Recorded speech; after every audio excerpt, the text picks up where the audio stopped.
የህወሓት የመጨረሻው ምዕራፍና የኢሳያስ አፈወርቂ ፍርሃት። ህወሓት የትግራይን ህዝብ ለትውልድ የሚሻገር ጠባሳ ጥሎበታል።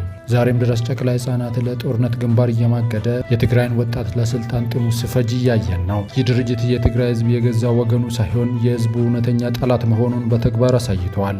የህወሓት አሁን ያለው አካሄድ ህልውናውን እያጠፋ መሆኑን ያሳያል። እኔ ከሌለው የለም የሚል እሳቤ ያለው ይህ ድርጅት አሁን ላይ የመጥፋ ጊዜው የደረሰ ይመስላል። በየቀኑ የምታየው የውስጥ መፈራረስና የህዝብ አመፅ ድርጅቱ ከመቃብር ዳር እንደደረሰ ያው ምስክር ነው። የፈጸመው ግፍ ለራሱ የመጨረሻው ፍርድ ቀን ሆኖ መጥተዋል። በሌላ በኩል የጽምዶ ዋና አስተባባሪ የሆነው የኤርትራው መሪ ኢሳያስ አፈወርቂ ከዚህ ፍርሃት አላመለጠም። በቅርቡ በህወሓት ላይ በተወሰደው የድሮን እርምጃ የተነሳ የኢሳያስ ደህንነት ስጋት ከፍተኛ ደረጃ ላይ ደርሷል።